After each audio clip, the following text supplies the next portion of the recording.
When designing Pokemon Black and White, a bold decision was made. For the first time ever, no pre-existing Pokemon would be available right away.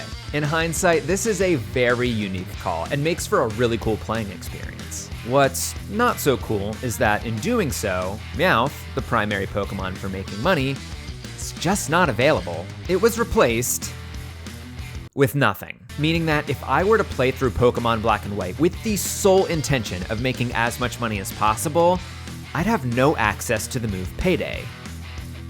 Or do I? Without Meowth, am I still able to make a decent profit? Let's find out.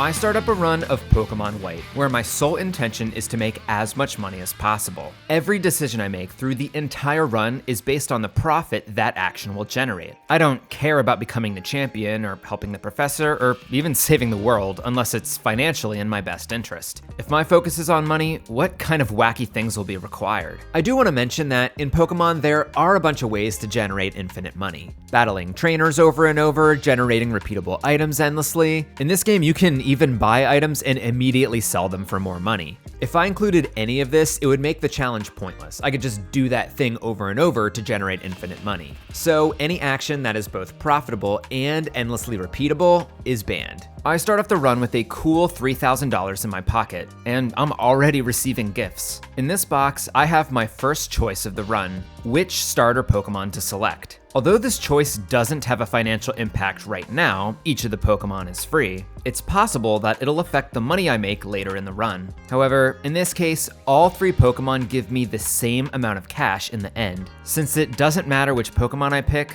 I go with my favorite, which is Snivy. We agree to help Professor Juniper research Pokemon, and Sharon and Bianca want to have a competition to see who can catch the most Pokemon, something I am certainly not interested in. There are 2 ways to make money in Pokemon, and one is collecting and selling items. If I were to participate in this silly little game by catching a Pokemon, well, that would be a Pokeball that I can't sell, leading to a loss of money. I only want to use an item if it's profitable for me to do so. The second way to make money is by defeating trainers for prize money. On Route 2, we find youngster Jimmy and his Pat Rat, who gives us $112 for winning. Thanks, Jimbo. In order to continue through the game, this trainer is mandatory to fight. There are 2 additional trainers on this route, but these trainers are not required. I can walk right around them if I want to, and I actually do, because if I come back and fight them later, I can make even more money from them. After defeating Bianca, we can reach Striaton City, the location of the first gym. The gym is blocked until we take on Sharon in the trainer school. He has the starter with a type advantage over me, so I need to train him a bit before taking him on. Grinding against wild Pokemon and gaining experience is completely free, so I level up Snivy enough so it evolves into Servine, and I can handily beat Sharon. Now, the gym is open, and I'm required to beat 2 gym trainers before taking on the gym leader. Since I selected Snivy, I take on Chili, and defeat him for a solid $1,600. I'm not allowed to make any more progress until I venture into the Dream Yard, fighting 1 trainer before reaching a literal block in the road, a cut tree. Thankfully, Superior can learn Cut, so we clear the tree and defeat Team Plasma, getting the Dream Mist for Scientist Fennel. For our help, Fennel hands over the Sea Gear, which gives us access to a few different tools that can actually help get us money. Or at least they could, if I had internet access. The Dream World is the only way to get access to Meowth, and it was shut down over 10 years ago. Additionally, through the Entralink, you get access to the prize Money Power, which increases the money you get for defeating trainers. However, to get this past power, you need to interact via wireless, which is not something I have access to. To make this simple, I'm gonna ban any use of wireless functions. We're gonna see how much money you can make isolated to 1 copy of the game, if you were like playing it in a cave. Finally, we've finished everything we need to in Striaton, and the NPC allows us to enter Route 3. Unfortunately, we can't make it very far. The first mandatory fight on the route is against twins Kumi and Amy, who you fight in a double battle. However, we only have 1 Pokemon. In other Pokemon games, having 1 Pokemon actually doesn't trigger double battles, allowing you to skip the fight and come back later. That would be amazing, but that doesn't happen here. And it gets worse. Instead, they block you from proceeding until you obtain a second Pokemon to fight them with. This means we're stuck until we get another Pokemon. If you play Pokemon White frequently, you probably know there's a very simple solution. An NPC in the Dreamyard will give you a gift Pokemon for free, one of the elemental monkeys. This would absolutely count as a second Pokemon. However, we can't just consider the cost of the action itself. We need to consider any cost leading up to that action. In order to reach that NPC, we need to fight Youngster Joey. Recall that we are actively avoiding any optional trainers so that we can come back and fight them later for more money. That applies here too. Let's break down the cost of these options. If I were to fight the NPC now instead of later, I would lose $112. That's because I don't yet have the Amulet Coin, an item that doubles the money you get from trainers. Since Youngster Joey gives you $112 for beating him, we'd miss out on $112 since our prize money wouldn't be doubled. Of course, getting the monkey itself is free, so the total cost of this action would be $112. If I were to instead just catch something, I would lose the cost of a Pokeball, again because I'd be using it instead of selling it. A Pokeball sells for $100, so that would be the cost of this action. Losing $100 is better than losing $112, so it's financially optimal to not get the free Pokemon. Therefore, I need to catch anything just to get a second Pokemon. My options are the wild Pokemon on routes 1, 2, and the Dreamyard. Patrat, Lillipup, Purloin, and Munna. Thinking through the rest of the run, none of these Pokemon can do anything beneficial for me, so it straight up does not matter which one I catch. But this is actually why Tepig is a starter option. Only the Snivy and Oshawott lines can learn Cut, which was required in the Dreamyard. But because I'd be forced to catch a Pokemon anyway, I could have taken Tepig and then caught a Patrat or Purloin for Cut. Since it doesn't matter, I just catch a Purloin. With 2 Pokemon in my party, the twins will let me fight them, giving me prize money and allowing me through. I fight mandatory trainers like Charon and Grunts in Wellspring Cave, then make my way through the rest of Route 3, avoiding all optional trainers. I'm also picking up items as I go, including a held item from an NPC in Nacrene. I can only get one item here, and it's based on the starter you selected. Well, that's actually not true. It's based on the starter you tell her you selected, and the game will actually let you lie to her. By telling her I selected Tepig, she'll give me a Charcoal, an item that sells for $4,900, instead of a Miracle Seed or Mystic Water, which both sell for a measly $50. See kids, lying is good after all. I'm blocked from continuing on until I get the second badge, so I defeat the 3 gym trainers who are all required, and take out Lenora. This victory triggers a cutscene where Team Plasma steals a dragon skull from the museum, giving me my next task. Why wasn't he surprised about that? That's suspicious. This task is recovering the skull by making my way through the Pinwheel Forest, requiring me to fight a few grunts and 1 Pokemon Ranger. But we get the item back, cross the extremely long Sky Arrow Bridge, and make it to Castelia City, where I have exactly one thing on my mind. By talking to this dancer on the north end of the city and defeating him, he asks you to help him assemble a dance crew. This involves fighting and recruiting 2 other dancers in the city. Once they both join him, he gives you an item for your help, the Amulet Coin.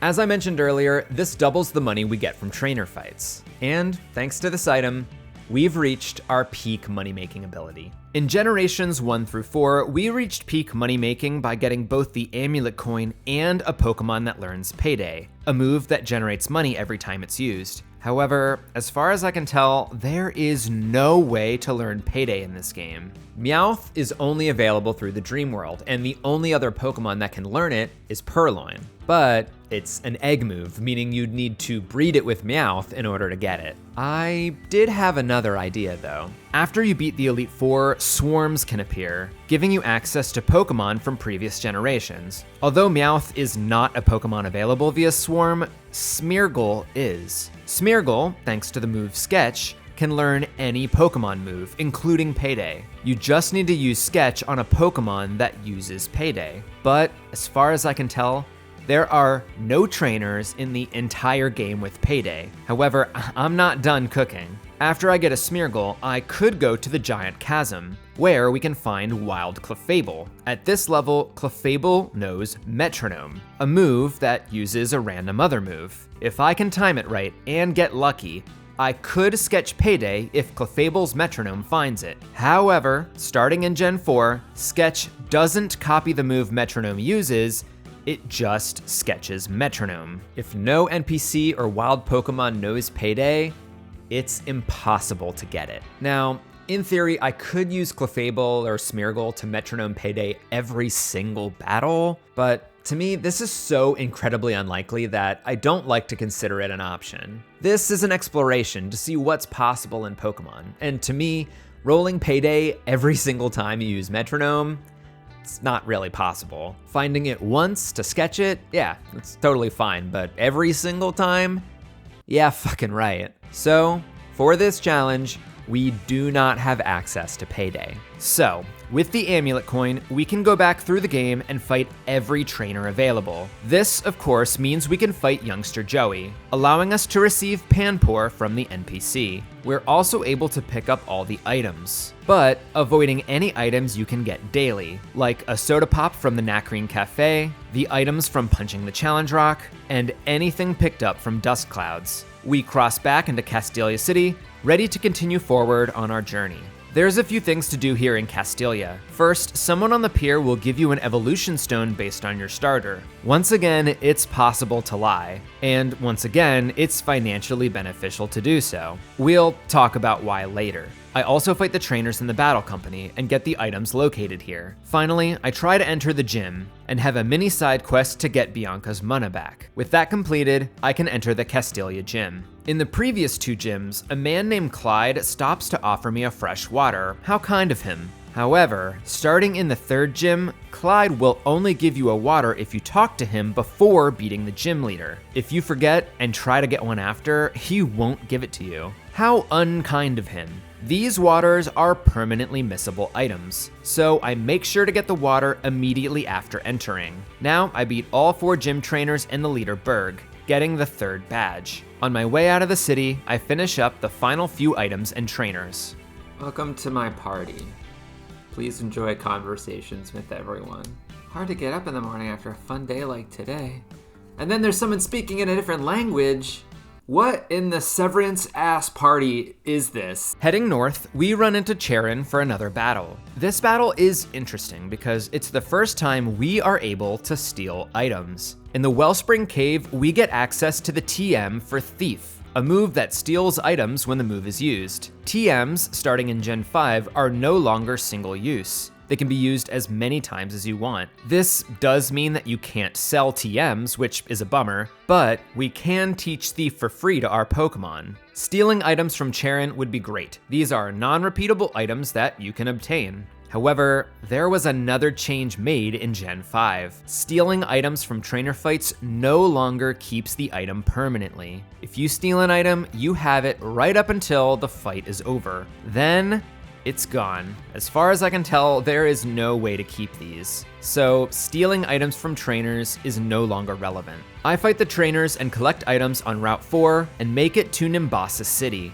where we officially hit 6 figures of cash collected. In this city, we have a few items to find, and to access them all, we have to go through this dress-up sequence. Now that is a snake that's about to make some money, baby. We go on a date with N, then defeat the gym trainers and Elisa, getting the 4th badge. Without anything else of note, we continue west to Route 5, fighting trainers and collecting items, and crossing the bridge into Driftvale. Here we can fight Charles, which in Pokemon White is a triple battle instead of a rotation battle. If we had access to Payday, that would be important, since we could target ourselves for extra money. But without it, triple battles and rotation battles give us the same amount. We defeat Team Plasma in the cold storage and all the trainers in the Driftvale gym, getting the 5th badge after defeating Clay. Continuing west, we reach Route 6, which is the location of the Season Research Lab. These scientists are interested in how deerling change based on the seasons, and ask me to show them different types of deerling. Of course, I'm only gonna do that if it's profitable. I can catch Deerling in a $100 Pokeball and show the scientist. Then, by changing the date to a different season, I can show them all 4 variations of the same Deerling. After the final season, I receive a Leaf Stone, which can be sold for $1,050. This would be a net profit of $950, so it's worth it. Additionally on this route, we can find big mushrooms and tiny mushrooms hidden in the ground. However, certain tiny mushrooms will regrow and can be collected again. Because these are technically endlessly repeatable items, we are not allowed to collect them. The big mushrooms don't regrow, so they're fine to collect. I go through Chargestone Cave, Miss Tarleton City, Route 7, and the Celestial Tower, collecting items and fighting all the trainers. This leads me back to the Miss Tarleton Gym, where we defeat all trainers in Skyla to receive the 6th badge. Our next stop is Twist Mountain, where you need to go through twice to collect everything. Once in the spring, summer, or autumn, and once in the winter. With that 100% complete, I make it to Icarus City, where I can take on all the trainers in the gym, receiving the 7th badge for beating Bryson. This triggers a plot in the Dragon Spiral Tower, where I defeat Team Plasma Grunts before N flies away on Reshiram. Alder recommends we head to the Relic Castle, so that's where I need to go next. Unfortunately, none of my Pokemon can learn the HM for Fly, so I have to walk back. However, this is a good opportunity to pick up a few additional team members. Some of these are available via in-game trades. Certain NPCs are looking for specific Pokemon, and if you trade with them, you receive a Pokemon holding an item. Because a Pokeball to catch these Pokemon costs $100, if you can get an item back worth more than $100, the trade is worth it. Unfortunately, all the available trades have berries as held items, which sell for less than $100. This means none of the available trades are worth it. However, it's not the only factor here. Trading a Petilil for a Cottony in Nacrene and trading a Minccino for Basculin are both profitable, even though getting the item itself isn't profitable. We'll talk about why later. The other Pokemon we can pick up are gift Pokemon. Now that we have access to the HM for Surf, we can go back to Route 1 and teach Surf to Basculin. This takes us to Route 18, where we receive a free Pokemon egg containing a Larvesta. Additionally, we can go to the Relic Castle. You're impressive, Ryan, making it here before I did. Bro, I walked here. Here, an NPC gives us a Pokemon fossil that can be converted into a Pokemon. However, this fossil can actually be sold for cash instead of revived. We don't need Archon or Tortuga, so it's better to sell the fossil instead of getting the Pokemon.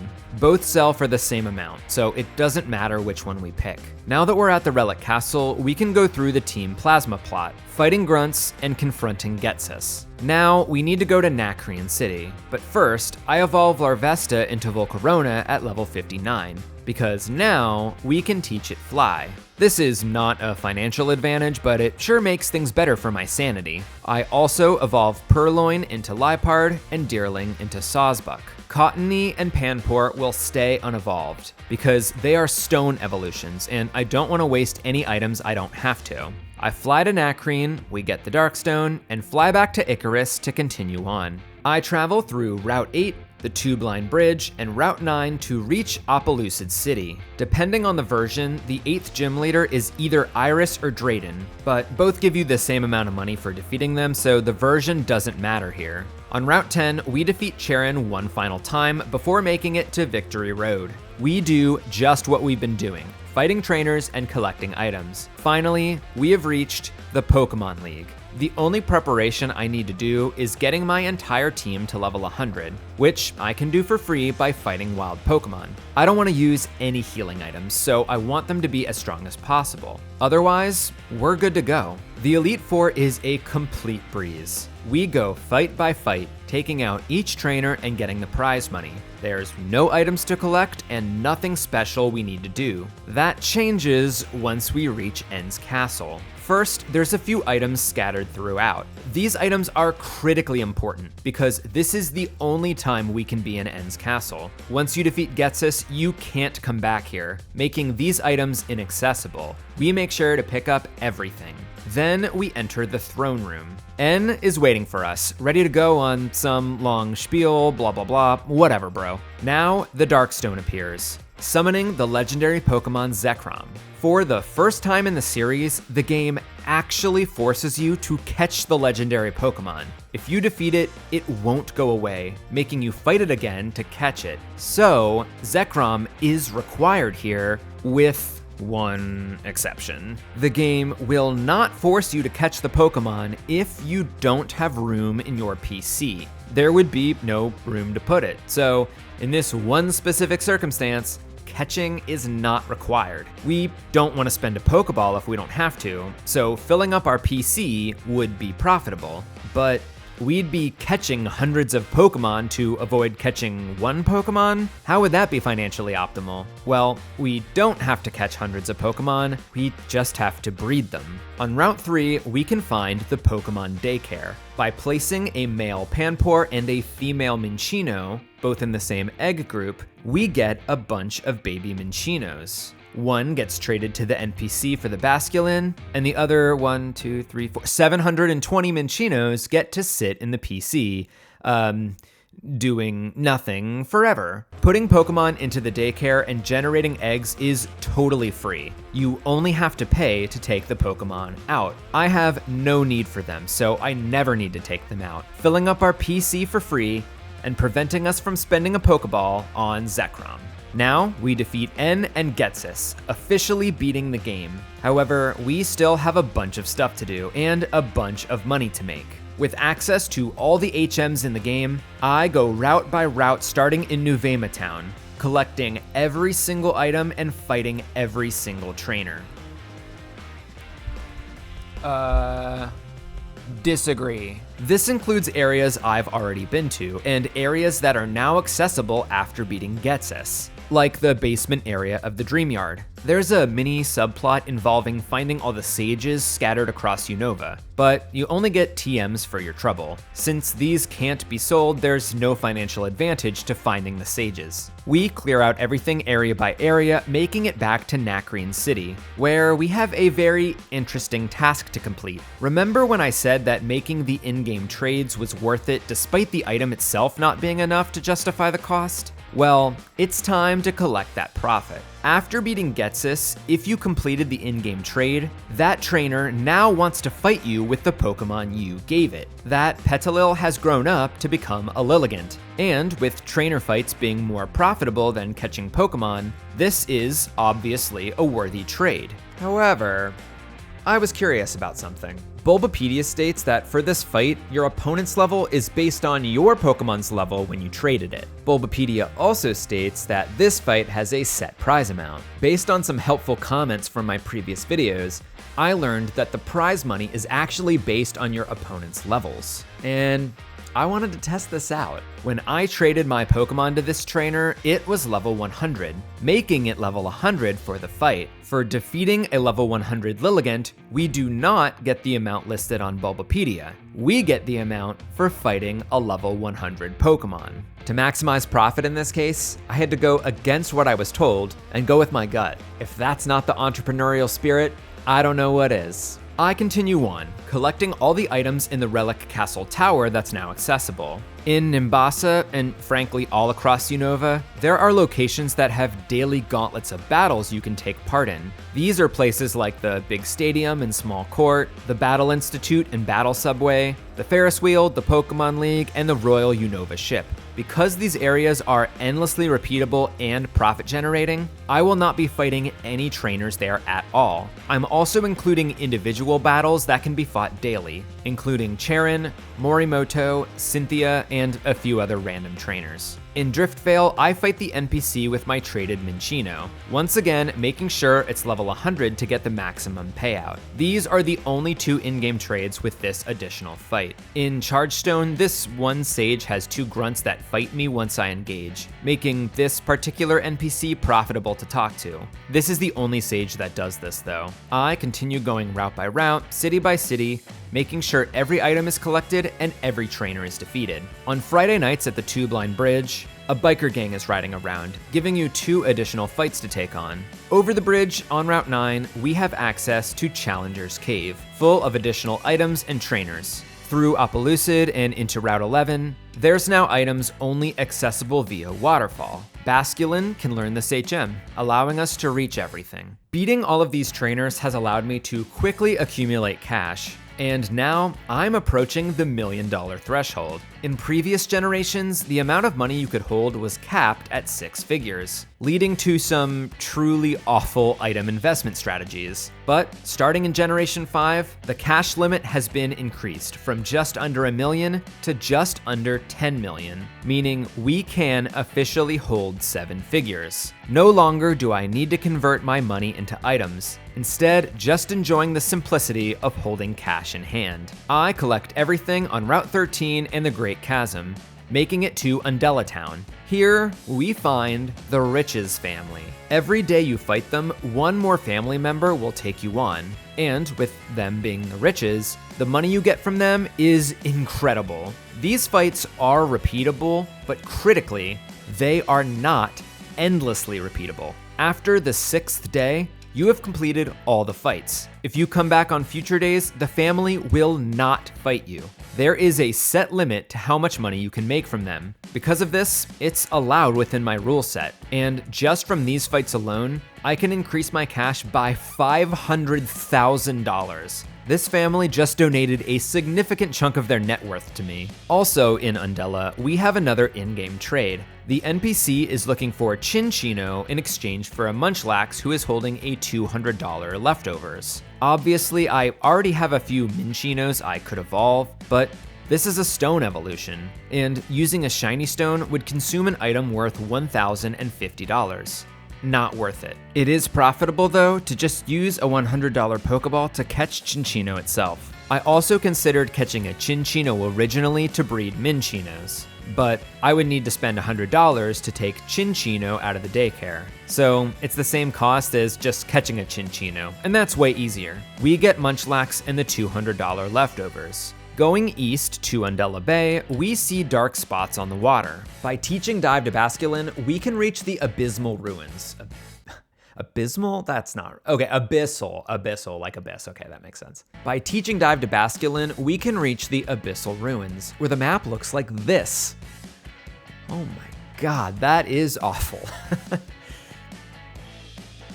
Abyssal Ruins, more like abysmal. Here, we can collect a number of plates as well as relic items. However, you can only take 500 steps here before the water rushes you out. So I have to be diligent with my movements. Thankfully, there's no cost for entering like safari zones, so I can do this as many times as I need to. It's more annoying than anything else. Next, we enter the White Forest, an area exclusive to this version. White Forest has random NPCs that appear to give you unique wild Pokemon.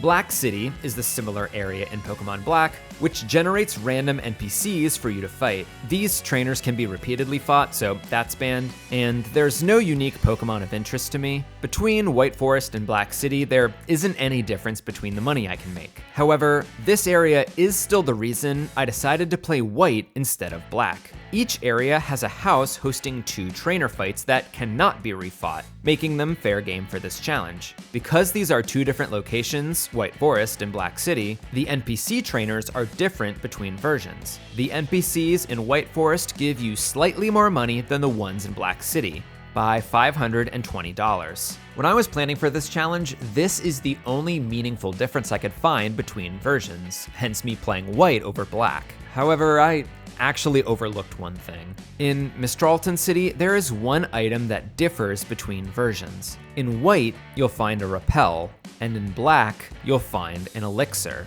The Elixir sells for significantly more than the Repel, $1,325 more to be exact. So in Black, you make this much more in Mistralton, but in White, you make this much more in the White Forest. When you align these, it actually means you can make $805 more in Pokemon Black than you can in White. I completely missed this item because it's the only one that's different between versions, and it's tucked away in some random city. By the time I realized my mistake, I had already recorded most of the playthrough. So I'll just be adding that amount to the final total you can get. But Pokemon Black is more profitable after all. We have just one more area to explore, Route 15. Here, we find our last in-game trade, with an NPC requesting a Ditto in exchange for their Rotom. Rotom is holding a max elixir that sells for $2,250, making this trade obviously worth it. Ditto can be found in the Great Chasm, and to save a little bit of money, we actually don't need to use a Pokeball here. Back after receiving the 8th badge, Professor Juniper appears to give me a gift. The Master Ball. The Master Ball cannot be sold and is therefore worth $0. Wow, thanks so much for the gift, Professor. By using this item instead of a Pokeball, we can save $100 and get the profitable item from Rotom. With that, we have done everything we can in the game. I was actually surprised how little post-game content there is. It's basically just exploring the rest of the map. With all trainers fought and all items collected, it's time to complete our final task, selling our items. In this game, it's more complex than just selling all your items to the Pokemart. We need to be strategic about it. The first place I go is Anvil Town. On weekends, certain NPCs will exchange items with you. 2 of these trades would result in net losses, so we want to just ignore these. But one NPC will give you a revive worth $750 in exchange for 2 escape ropes, which sell for a total of $550. This would be a $200 profit. However, there is only one non-repeatable escape rope available. So, even though this trade is profitable for me, I don't have the resources to complete it. With Anvil Town being a bust, I head to my next location, Route 5, the location of the first Item Maniac. Item Maniacs will buy certain items from you for more money than Pokemarts will. So, if an Item Maniac will buy an item, it's worth it to sell it here. The first Item Maniac will buy anything they consider to be food, like berries, drinks, mushrooms, even the old gâteau, which is a food, I guess?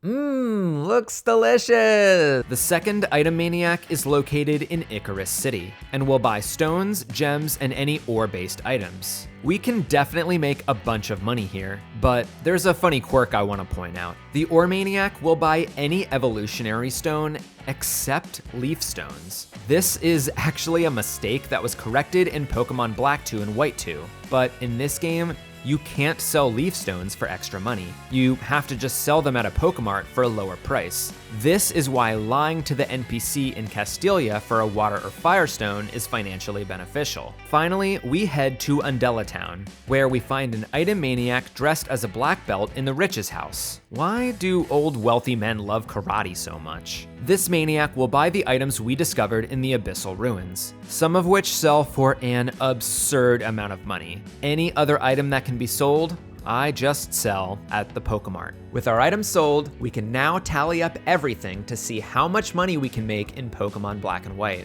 Before selling our items, we had about $1.6 million. After selling our items, we have a total of $4,366,000. More than we've made in any other Pokemon game, and we didn't use Payday one time. I am honestly blown away by this.